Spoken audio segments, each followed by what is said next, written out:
শিবং শান্তি করিং ব্রহ্মাণিং ব্রহ্মণপ্রিয়াম সর্বলোকপুনতিঞ্চ পুনামামি সদা শিবম মঙ্গলং শোভনং শুদ্ধং নিষ্কলং পরমঙ্গলম বিশ্বশ্বরিং বিশ্বমাতাং চণ্ডিকাং প্রণমামহং সর্বং দেবময়ীং দেবীং সর্বলোকভয়াপহং ব্রহ্মেশ বিষ্ণুনমিতং প্রণমামি সদা মাম বিন্ধস্তাং বিন্ধনীলং দিব্যস্থাননিবাসিনীং যোগিনীং যোগজননীং চণ্ডিকাং প্রণমামহং ঈশানমাতরং দেববিশ্বরী বিশ্বরপ্রিয়াং পুনতস্মি সদা দুর্গা সংসারবাতারিণীং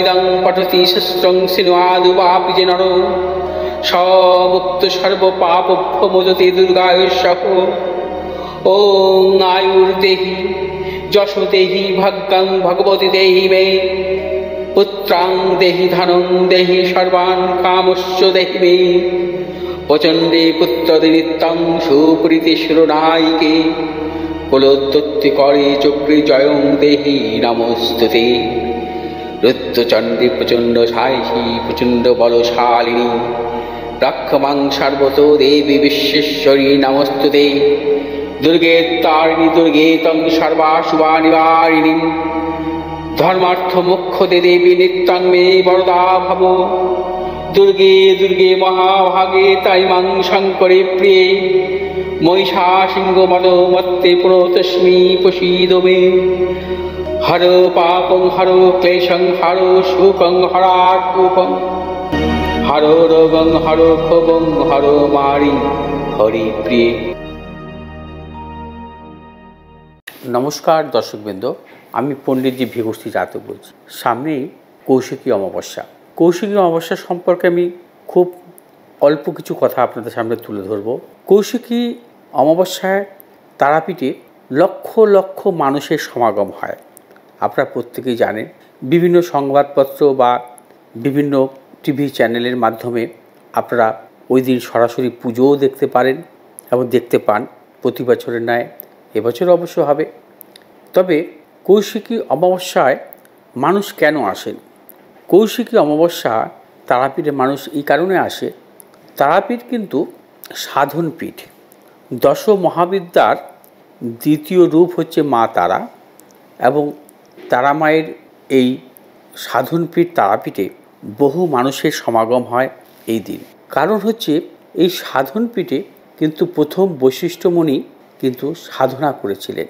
পরবর্তীকালে আমরা দেখেছি বামাখ্যাপা এই সাধনপীঠে দীর্ঘদিন সাধনা করেন, এবং তিনি সাধনা করে তার মধ্যে যে আধ্যাত্মিক নানা রকম কার্যকলাপ আমরা পেয়েছি, এবং সেটা হচ্ছে কে আমরা ভাবতে পারি না। অতএব এই সাধনপীঠে বিশেষ করে অমাবস্যার তিথিতে মা তারা মহাশ্মশানে জ্যোতিরূপে অবস্থান করেন।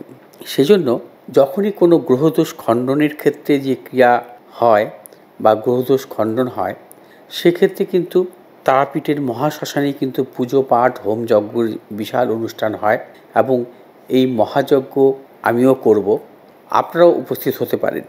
এবং গ্রহদোষ কি?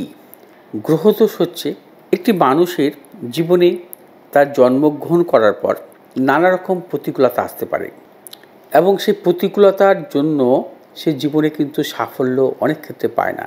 দেখা যায় যে অনেক ধনী ঘরের সন্তান, তার জীবনে কিন্তু সেভাবে সাফল্য আসে না। ওনার কিন্তু কোনো অর্থের অভাব নেই, সে কিন্তু সন্তানকে উচ্চ শিক্ষা করাতে পারে, তার এত অর্থ আছে, কিন্তু তার সন্তান সেভাবে সাফল্য পান না।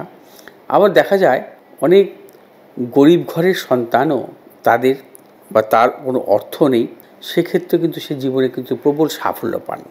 এটা আপনারা সচরাচর অনেক ক্ষেত্রে দেখেছেন যে বড় লোকের ছেলে হলেই সে সন্তান উচ্চশিক্ষা পাবে অর্থের দরুন, বা গরিবের সন্তান সে জীবনে সাফল্য পাবে না অর্থাভাবের জন্য। এটা কিন্তু মেনে নেওয়া যায় না। কারণ আমরা দেখেছি দীর্ঘদিন এই পেশার সাথে যুক্ত থেকে যে মানুষের বা প্রত্যেকটা মানুষের জন্মছকেই থাকে তার জীবনের নানা রকম সাফল্য বা জীবনের নানাবিধ পতন। অনেক ক্ষেত্রে দেখা যায় যে সাধারণ মূলধন নিয়েও সে জীবনে কোটি কোটি টাকার ব্যবসা করেছে এবং অনেক কোটি কোটি টাকার লগ্নি করেও ব্যবসায় তার জীবনে কোনো সাফল্য আসেনি, উল্টো পতন হয়েছে। অতএব এই মানুষের জীবনে যে সাফল্য, অর্থনৈতিক সাফল্য আসতে পারে, বা কর্মজীবনের ক্ষেত্রে নানারকম সাফল্য আসতে পারে, বা বিদ্যাক্ষেত্রে নানারকম সাফল্য যে আসে, তার মূলত কারণ হচ্ছে গ্রহগত কিছু শুভ যোগ বা শুভ কিছু গ্রহের দশা অন্তর্দশা তার জীবনে সাফল্য আসে। আবার দেখা যায় অনেকের ক্ষেত্রে জীবনে হঠাৎ করে নানা কারণে পতন আসে। শারীরিক দিক থেকে সে পতন আসতে পারে, অথবা তার ব্যবসা ক্ষেত্রেও পতন আসে, কর্মক্ষেত্রেও তার পতন আসতে পারে, অথবা এডুকেশন সংক্রান্ত তার নানারকম প্রতিকূলতা আসতে পারে। উচ্চশিক্ষার ক্ষেত্রেও তার জীবনে সাফল্যের নানারকম বাধা বিড়ম্বনা আসতে পারে। ভালো স্টুডেন্ট, সে 4 বার মেডিকেলের চেষ্টা করেও সে সাফল্য পাচ্ছে না, এরকম ছকও আমাদের কাছে এসছে।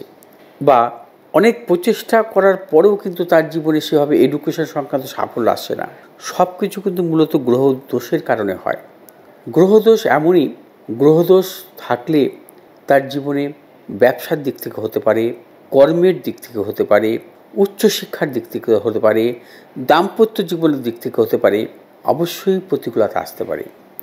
যে সুন্দরী মেয়ে ভালো চাকরি করে তার জীবনে যে দাম্পত্য সুখ আসবে, এটা ভুল ধারণা।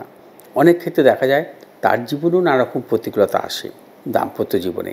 অতএব একটি ভালো স্টুডেন্ট, মেধাবী স্টুডেন্ট, তার জীবনেও দেখা যায় যে এডুকেশন সংক্রান্ত সাফল্য আসে না। সে বহুবার পিএইচডির জন্য চেষ্টা করেছে, মেডিকেলের জন্য চেষ্টা করেছে, কিন্তু তার জীবনে সাফল্য আসছে না উচ্চশিক্ষার ক্ষেত্রে। কারণ এই ধরনের জন্মছক আমাদের কাছে বহু এসছে। ভালো স্টুডেন্ট, মেধাবী স্টুডেন্ট, ভালো পড়াশোনা করেছেন, উচ্চশিক্ষা নিয়েছেন, কর্মজীবনও তার জীবনে সেভাবে সাফল্য পাননি। আবার দেখা যায় যে পৈতৃক ব্যবসা, প্রচুর মূলধন থাকা সত্ত্বেও তার ব্যবসা ক্ষেত্রে সাফল্য আসেনি। এই যে নানা রকম সমস্যা বা প্রতিকূলতা মানুষের জীবনে আসে, এই সমস্যা বা প্রতিকূলতা গ্রহদোষজনিত কারণেই কিন্তু আসে। এই গ্রহদোষজনিত ব্যাপারটা, সেটা কিন্তু তার পূর্বজন্মের কর্মফলের জন্য হতে পারে, বা তার পূর্বপুরুষের কোনো অশুভ দোষের জন্য কিন্তু তার আসতে পারে। অত বংশ পরম্পরাও কোনো দোষ কিন্তু তার সন্তানদের উপরে আসে। এবং দেখা যায় যে এই গ্রহ দোষগুলো যখন তার অনুকূল দশা অন্তর্দশা না থাকে, বা প্রতিকূল দশার মধ্যে বা অন্তর্দশার মধ্যে পড়ে, সেই সময় এই গ্রহ দোষগুলো কিন্তু তার উপরে কিন্তু নানা রকমভাবে সমস্যার সৃষ্টি করে এবং সাফল্য দিতে চায় না। সেই গ্রহদোষগুলো কিন্তু সঠিক সময়ে খণ্ডন করে নেওয়া উচিত। সেই জন্যই আমি বলবো যে কৌশিকী অমাবস্যার মতন একটি বিশেষ অমাবস্যা, এই অমাবস্যায় আপনারা কিন্তু আপনার অথবা আপনার সন্তানের গ্রহদোষ খণ্ডন করে নিতে পারেন। আপনার জীবনে বা আপনার সন্তানের জীবনে যাতে কোনো রকম প্রতিকূলতা না আসে। যে ধরনের গ্রহদোষগুলো আমরা দেখে থাকি, মাঙ্গলিক দোষ, গ্রহণ দোষ, অথবা কালসর্পদোষ, সাপির দোষ, শনির সাড়ে সাতি, শনির ঢাইয়া, নানা রকম গ্রহদোষ আছে। যে দোষ কারণে তার জীবনে নানা রকম প্রতিকূলতা আসে এবং নানা রকম সমস্যার মধ্যে পড়তে হয় প্রত্যেকটি মানুষের জীবনে। এই গ্রহদোষ খণ্ডনের শ্রেষ্ঠ দিন হচ্ছে কৌশিকী অমাবস্যা। কৌশিকী অমাবস্যাটাকে আপনারা কাজে লাগান এবং এই অমাবস্যায় আপনারা কিন্তু তারাপীঠের মহাশ্মশানে উপস্থিত থাকতে পারেন। ওই দিন তারাপীঠের মহাশ্মশানে মহাযজ্ঞর অনুষ্ঠান হবে। সেই অনুষ্ঠানে আপনি নিজে বসে থেকে পুজো করবেন এবং নিজে বসে থেকে আহুতিও দেবেন। আপনার গ্রহদোষ খণ্ডনের ক্রিয়া সেদিন হবে এবং সেই দিনটিকে প্রাধান্য দিন। এই ধরনের শুভ যোগ কিন্তু বছরে একদিনই আসে, এই কৌশিকী অমাবস্যা। কৌশিকী অমাবস্যায় যদি আপনারা উপস্থিত না থাকতে পারেন, আপনারা অনলাইনের মাধ্যমেও করতে পারেন। সেক্ষেত্রে আপনাদেরকে আমি একটা লিঙ্ক দেব, সেই লিঙ্কের মাধ্যমে আপনি আপনার পুজো দেখতে পারবেন। ভারতবর্ষ বা ভারতবর্ষের বাইরে থাকুন না কেন, আপনাকে ওই লিঙ্কের মাধ্যমে আমি কিন্তু পুজোটা করিয়ে দেব, আপনার গ্রহদোষ খণ্ডন করে দেব এবং তারপর যে জিনিসগুলো অথবা উপাচারগুলো আপনার ঠিকানায় পাঠিয়ে দেওয়া হবে। অতএব দর্শকবৃন্দ, আমি বলবো আপনাদের একটি কথাই, যে গ্রহদোষ সঠিক সময়ে খণ্ডন করুন, যাতে আপনার বা আপনার সন্তানের জীবনে কোনো রকমভাবে গ্রহজনিত কারণে তার জীবনে বড় কোনো প্রতিকূলতা না আসে। ভালো থাকুন, সুস্থ থাকুন। নমস্কার।